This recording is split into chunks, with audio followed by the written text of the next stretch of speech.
হে everyone, অলিউডের জগতে স্বাগতম। আজ আমি তোমাদের রিসেন্টলি রিলিজ হওয়া একটি সিনেমার কাহিনী শোনাবো। সিনেমাটি 1920-এর দশকের প্রেক্ষাপটে একটি তরুণ ঘোড়াশালার ছেলে এবং একটি সাহসী ঘোড়া আজাদের মধ্যে গভীর বন্ধনের গল্প। তাদের এই যাত্রা বিদ্রোহের প্রতীক হয়ে ওঠে। এই প্রথার মাধ্যমে তারা কৃষক ও নিম্ন শ্রেণীর মানুষদের উপর নানা রকম অত্যাচার ও নির্যাতন চালাতো। তারা তাদেরকে বিভিন্নভাবে শোষণ করত। এই শোষণের একটি দিক ছিল জমিদারদের ঘোড়া ব্যবহারের একক আধিপত্য বা নিয়ন্ত্রণ।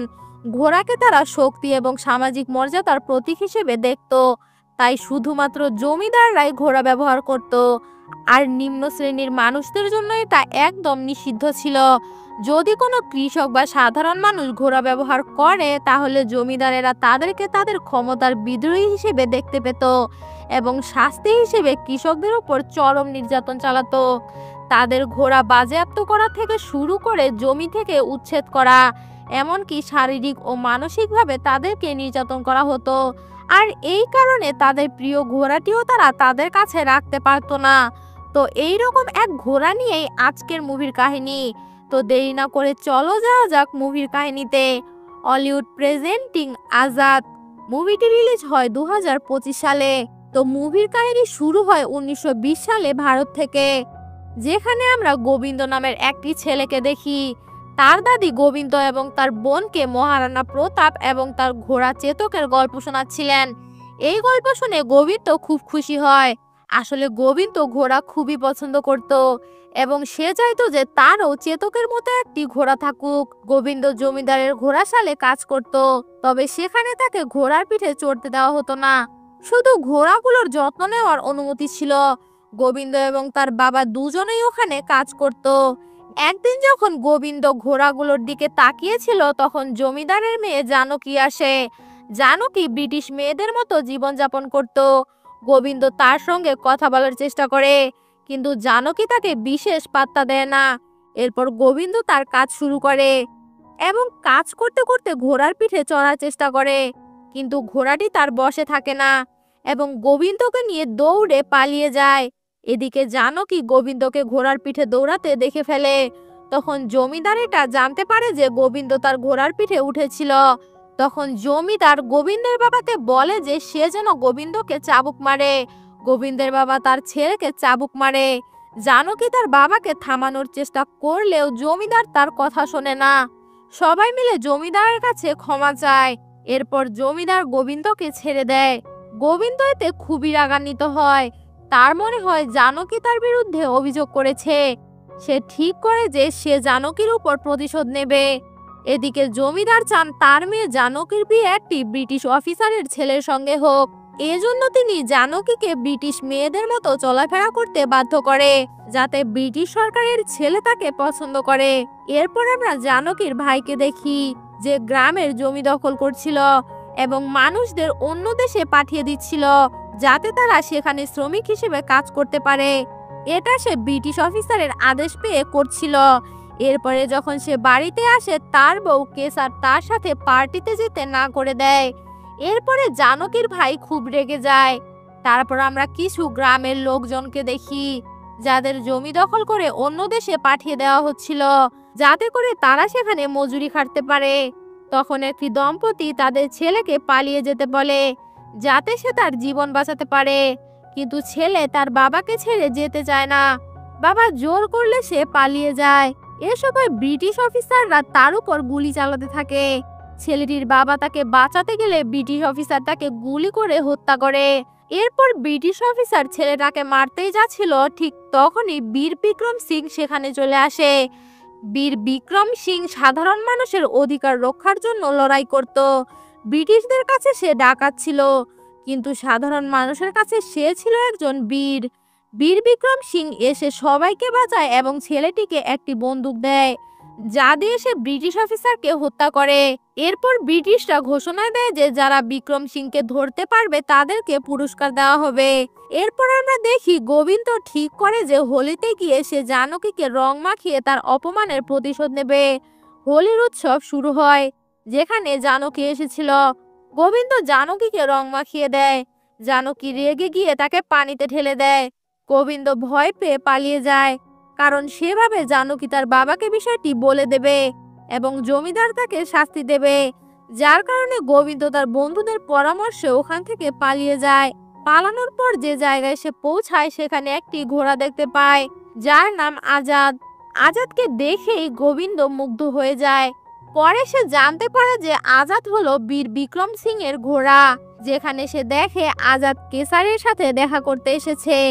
কেসার বিক্রমের সাথে চলে যেতে চায়, কিন্তু বিক্রম বলে সে এরকম কিছু করতে পারবে না, কারণ সে জানে তার জীবন বিপদের মুখে। সে কেসারকে বিপদে ফেলতে চায় না। এরপরে বিক্রম বলে যে সে বেঁচে থাকুক আর না থাকুক, কেসারকে বেঁচে থাকতে হবে। এটা বলে সে সেখান থেকে চলে যায় আর গোবিন্দ বিক্রমের পিছু নিতে থাকে। কেসার যখন বাড়িতে আসে তখন তার স্বামী জিজ্ঞাসা করে যে সে কোথায় গিয়েছিল। কেসার তার স্বামীকে মিথ্যা বলে যে সে মন্দিরে গিয়েছিল, কিন্তু তার স্বামী জানতো যে কেসার বিক্রমের সঙ্গে দেখা করতে গিয়েছিল। তাই সে কেসারকে বলে যে চাইলে সে এক্ষুনি কেসারকে হত্যা করতে পারে, কিন্তু তার আগে সে বিক্রমকে হত্যা করবে, কারণ সে জানে কেসার বিক্রমকে ভালোবাসে। এরপর আমরা দেখি গোবিন্দকে বিক্রমের লোকেরা ধরে ফেলে, কারণ তারা দেখেছিল গোবিন্দকে বিক্রমকে অনুসরণ করতে। যখন তারা গোবিন্দকে জিজ্ঞাসাবাদ করে তখন গোবিন্দ বলে যে সে বিক্রমকে নয়, বরং আজাদের মানে ওই ঘোড়ার পিছনে ছিল। গোবিন্দ তখন বিক্রমকে বলে যে আজাদকে তার খুবই পছন্দ হয়েছে। বিক্রম এটা শুনে বলে যে তুমি কি আজাদের পিঠে চড়তে চাও? গোবিন্দ বলে যে হ্যাঁ, অবশ্যই, এটি খুবই সহজ। কিন্তু যখন গোবিন্দ আজাদের পিঠে চড়ার চেষ্টা করে তখন আজাদ তাকে ফেলে দেয়। এটি থেকে বিক্রম গোবিন্দকে বোঝায় যে একটি ঘোড়া কেবলমাত্র তার নেতা বা মালিকের নিয়ন্ত্রণে থাকে, আর আজাদের নেতা হলো বীর বিক্রম সিং মানে আমি। গোবিন্দ জবাব দেয় যে একদিন সে অবশ্যই আজাদের পিঠে চড়বে। এরপর গোবিন্দ তাদের সঙ্গে থেকে যায়, কারণ সে ভয়ে ছিল যে জমিদার তাকে শাস্তি দেবে। এভাবে গোবিন্দ দলটিতে যোগ দেয় এবং সিদ্ধান্ত নেয় যে সেও ডাকাত হবে এবং জানকীর উপর প্রতিশোধ নেবে। বিক্রম তাকে বোঝায় যে তারা ডাকাত নয়, বরং তারা হলো বীর যারা মানুষের জন্য লড়াই করে। পাশাপাশি বিক্রম জিজ্ঞেস করে গোবিন্দ কেন বারবার জানকীর নাম নেয়। সে কি জানকীকে এতটাই ঘৃণা করে, নাকি সে জানকীকে ভালোবেসে ফেলেছে? এই প্রশ্নের কোনো উত্তরই গোবিন্দ দিতে পারে না। এখন গোবিন্দ বারবার আজাদকে ইমপ্রেস করার চেষ্টা করে, কিন্তু আজাদ তাকে পাত্তাই দেয় না। এরপর বিক্রম তাকে আরেকটি ঘোড়া দেয়, গোবিন্দ যার নাম রাখে চেতক। এদিকে গোবিন্দের পরিবার তার নিখোঁজ হওয়ার জন্য চিন্তিত ছিল, কারণ গোবিন্দের কোনো খবর পাওয়া যাচ্ছিল না। গোবিন্দ একইভাবে আজাদকে ইমপ্রেস করার জন্য চেষ্টা চালিয়ে যায়। একবার সে বিক্রমের এক বন্ধুর সঙ্গে কুস্তি লড়ে। প্রথমে সে হেরে যাচ্ছিল, যা দেখে আজাদ তাকে নিয়ে ঠাট্টা করে, আর এটি দেখে গোবিন্দ রেগে যায় আর এক সময়ে লড়াইটা জিতে যায় এবং এরপর আজাদকে উত্ত্যক্ত করতে থাকে। আর গোবিন্দ একদিন একটা মজার জিনিস দেখে যে আজাদ ঘোড়াটি মদ পান করে, আর আস্তে আস্তে তাদের সাথে মিশতে মিশতে গোবিন্দ বুঝতে পারে বিক্রম আসলে একজন ভালো মানুষ। সে বিক্রমের বন্ধুর কাছে বিক্রমের গল্প শুনতে চায়। তখন সে জানতে পারে কয়েক বছর আগে বিক্রম একজন কৃষক ছিল। একদিন সে দেখতে পায় এক ব্রিটিশ অফিসার একটি দুর্বল ঘোড়ার বাচ্চাকে মারছিল। কারণ সে দুর্বল ছিল তাই বাচ্চাটিকে মেরে ফেলতে চেয়েছিল। বিক্রম ওই অফিসারকে অনুরোধ করে ঘোড়ার বাচ্চাটিকে ছেড়ে দিতে। এর বিনিময়ে তার উপর ঈশ্বরের তরফ থেকে অনেক আশীর্বাদ আসবে। অফিসার বিক্রমের কথা শুনে ঘোড়ার বাচ্চাটি তাকে দিয়ে দেয়। এরপর বিক্রম ঘোড়ার বাচ্চাটির যত্ন নেয় এবং তার নাম রাখে আজাদ। আজাদ এবং বিক্রমের সম্পর্ক খুব গভীর হয়ে ওঠে। সেই সময় বিক্রম এবং কেসার একে অপরকে ভালোবাসতো এবং বিয়ে করতে চেয়েছিল, কিন্তু তখন জানকীর ভাই কেসারের প্রতি নজর দেয় এবং তাকে বিয়ে করতে চায়। যখন সে জানতে পারে কেসার বিক্রমকে ভালোবাসে তখন সে বিক্রমের জমি কেড়ে নেয় এবং বিক্রমকে খুব মারধর করে, এমনকি তাকে প্রায় মৃত অবস্থায় ফেলে রাখে। কেসার তখন জানকীর ভাইয়ের কাছে প্রস্তাব দেয় যে সে তাকে বিয়ে করবে যদি সে বিক্রমকে ছেড়ে দেয়। এখন বিক্রমের কাছে শুধু একমাত্র আজাদ ছিল, কারণ জানকীর ভাই বিক্রমকে ছেড়ে দিলেও তার গ্রামটা জ্বালিয়ে দেয়। এরপর বিক্রম সিদ্ধান্ত নেয় যে সে নিজের গ্রামগুলো বাঁচাতে পারেনি, তবে অন্য গ্রামগুলিকে সে রক্ষা করবে। এভাবেই বিক্রম বীর হয়ে ওঠে। এই গল্প শোনার পর গোবিন্দ বিক্রমকে প্রতিশ্রুতি দেয় যে সে তাকে কখনোই ছেড়ে যাবে না। এর মধ্যে বিক্রম জানতে পারে যে আরেকজন জমিদার একটি গ্রাম খালি করে দিচ্ছে। বিক্রম তার দলের সঙ্গে সেটি থামাতে যায়। সেখানে প্রচুর ব্রিটিশ অফিসাররাও উপস্থিত ছিল এবং বিক্রমের এক বন্ধু তার সঙ্গে হাত মিলিয়েছিল। তারা বিক্রম ও গোবিন্দকে লক্ষ্য করে গুলি চালায়। বিক্রম গোবিন্দকে নিয়ে পালিয়ে যায়, কিন্তু গোবিন্দ বুঝতে পারে না যে বিক্রম গুলিবিদ্ধ হয়েছে। পরবর্তীতে গোবিন্দ এটি বোঝার পর বিক্রমকে অন্য একটি গ্রামে নিয়ে যেতে চাইছিল, কিন্তু বিক্রম জানায় তার সময় এসে গিয়েছে, সেজন্য তার এখানেই স্থির হওয়া উচিত। সে গোবিন্দকে বলে সে যেন আজাদের যত্ন নেয় এবং তার সর্দার হয়ে ওঠে। এই কথা বলার পর বিক্রম মারা যায়। আজাদ এই দৃশ্য দেখে শোকাহত হয়ে পড়ে।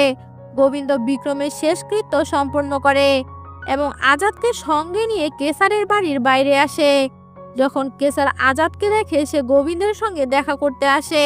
গোবিন্দ তখন কেসারকে জানায় বিক্রম আর নেই। এটা শোনার পর কেসার খুব কাঁদতে শুরু করে, কারণ সে জানতো এই সমস্ত কিছুর পেছনে তার স্বামীর হাত আছে। এখন গোবিন্দ কেসারকে বিক্রমের পাগড়ি দেয় এবং সেখান থেকে চলে যেতে শুরু করে। তখনই সে দেখে জানকী তার ঘরে মিউজিক বাজাচ্ছে। এটা দেখে গোবিন্দ তার ঘরে প্রবেশ করে, তবে জানকী একটুও ভয় পায় না এবং চিৎকারও করে না। সে গোবিন্দকে জিজ্ঞেস করে এতদিন ধরে সে কোথায় ছিল। এতে গোবিন্দ তাকে জানায় যে সে ভয় পেয়েছিল যে জানকী আবার তার নামে জমিদারকে কিছু বলে না দেয়, তাই সে এখান থেকে পালিয়ে গিয়েছিল।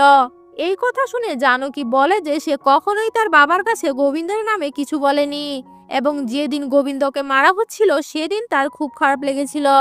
এটা শোনার পর গোবিন্দের খুব ভালো লাগে যে জানকী তার ব্যাপারে কিছু তো একটা অনুভব করে।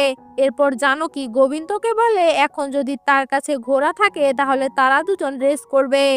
এতে গোবিন্দও রাজি হয়। এরপর গোবিন্দ আজাদকে নিয়ে বাড়ি ফিরে আসে। তার বাবা আজাদকে দেখে অবাক হয়ে যায়। সে বুঝতে পারে আজাদ খুব ভালো ঘোড়া, তাই সে চায় যে গোবিন্দ এই ঘোড়াটিকে জমিদারকে দিয়ে দিক, কারণ কেউ যদি জানতে পারে যে তাদের কাছে এত ভালো ঘোড়া আছে তাহলে জমিদার তা ছিনিয়ে নেবে। তার চেয়ে ভালো হয় আগেই দিয়ে দেওয়া। কিন্তু গোবিন্দ এটা করতে অস্বীকার করে এবং বলে এটি বীর বিক্রম সিং এর ঘোড়া এবং সে এটি কোথাও যেতে দেবে না। এরপর তার বাবা বলে তারা এটি এমন খোলা জায়গাতে রাখতে পারবে না, তাই গোবিন্দকে বলে আজাদকে যেন লুকিয়ে রাখে। এরপর গোবিন্দ সেদিন রাতে আজাদকে বাড়িতেই রাখে। এর পরদিন একটি পুরনো জায়গায় তার থাকার ব্যবস্থা করে। গোবিন্দ আজাদকে নিয়ে সেখানে থাকতে শুরু করে। সে আজাদকে খাওয়ানোর অনেক চেষ্টা করে, কিন্তু আজাদ এতটাই দুঃখী ছিল যে সে শুধুই মদ খেয়ে যাচ্ছিল। গোবিন্দ বুঝতে পারে না যে কিভাবে আজাদকে খাওয়াবে। সে এই বিষয় নিয়ে জানকীর সঙ্গে কথা বলে। জানকী তাকে বলে যদি আজাদ মদ খায় তাহলে সেই মদের মধ্যে ছোলা মেশাতে, যাতে আজাদ খেতে পারে। গোবিন্দ তাই করে এবং আজাদ খাওয়া শুরু করে। এতে গোবিন্দ খুব খুশি হয় এবং সিদ্ধান্ত নেয় যে আগামীকাল সে জানকীর সঙ্গে রেস করবে। তবে পরের দিনও আজাদ তাকে পিঠে বসতে দেয় না। এতে গোবিন্দ খুবই রেগে যায়, কারণ সে আজাদের জন্য সবকিছু করছে, তবুও আজাদ তাকে পিঠে কেন বসতে দিচ্ছে না। এরপর জানকী বলে আজাদের কোনো বন্ধু নয়, বরং একজন নেতা দরকার, যে শুধু তার পেছনে পেছনে ঘুরবে না, বরং ভালো ভালো কাজ করবে।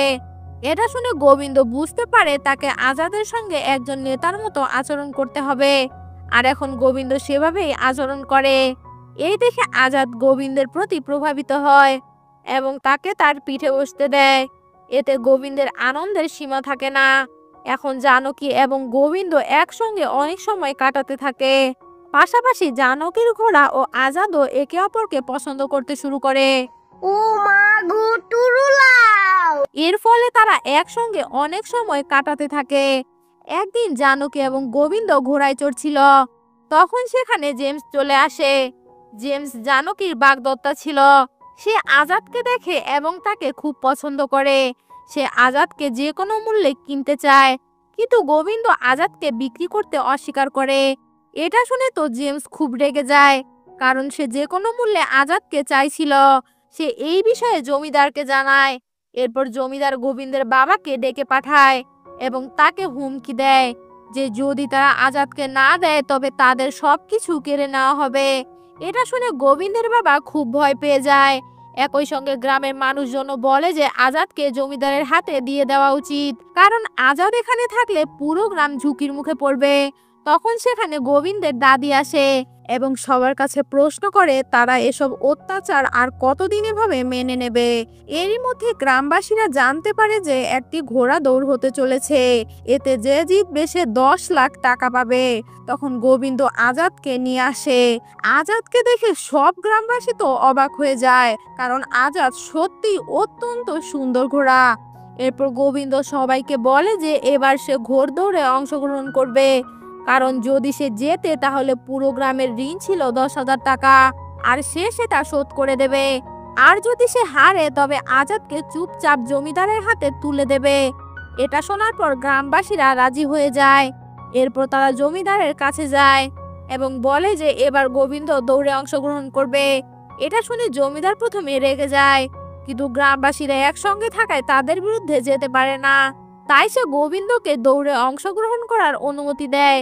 এরপর আমরা জানকীকে দেখি, যার ভাই পরিকল্পনা করছিল যে সে গোবিন্দের ঘোড়াটিকে ছিনিয়ে নেবে।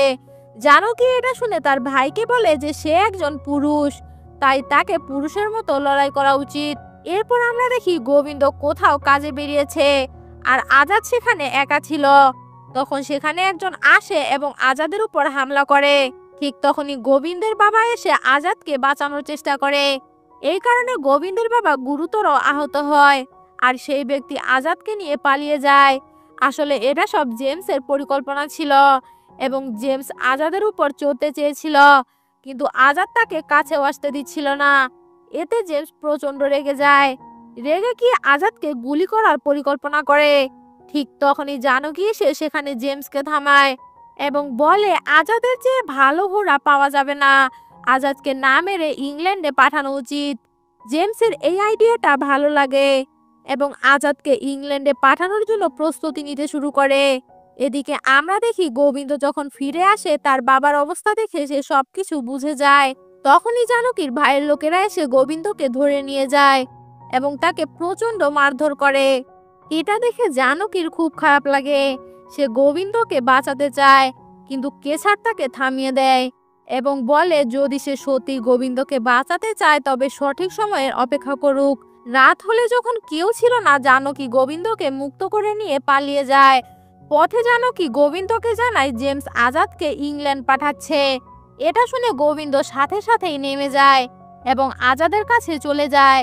সে বোটে গিয়ে সবার সঙ্গে লড়াই করে এবং আজাদকে রেসের আগে ফিরিয়ে নিয়ে আসে। এটি দেখে গ্রামবাসীরা খুব খুশি হয়। এখন গোবিন্দ রেসে অংশগ্রহণ করতে চায়। এটি দেখে জানকীর ভাই রেগে গিয়ে আজাদকে ছুরি দিয়ে আঘাত করে। এতে আজাদ আহত হয়ে পড়ে, কিন্তু আজাদের মনে বীর বিক্রম সিং এর কথা আসে। সে এমন ভাবে দৌড়ায় যে শেষ পর্যন্ত সে রেসটা জিতে যায় আর জানকীর ভাইয়ের মান সম্মানও ধুলায় মিশে যায়। আর গোবিন্দ 10 লাখ টাকাও পেয়ে যায় এবং তাদের গ্রাম জমিদারের দেনা থেকে মুক্তি পেয়ে যায়। আর এখানেই মুভিটা শেষ হয়ে যায়। তো গল্পটা ভালো লেগে থাকলে অবশ্যই লাইক করে দিও ও চ্যানেলটাকে সাবস্ক্রাইব করে বেল আইকন অল করে দিও, যাতে পরবর্তী গল্পের নোটিফিকেশন পৌঁছে যায় তোমার কাছে। আর সবার কাছে একটি করে কমেন্ট চাচ্ছি। তোমাদের একটি কমেন্ট আমাদের নতুন ভিডিও বানাতে অনুপ্রেরণা জাগায়। আর ফেসবুক থেকে দেখে থাকলে ফলো করে দিও। গল্পটা শোনার জন্য থ্যাংক ইউ সো মাচ।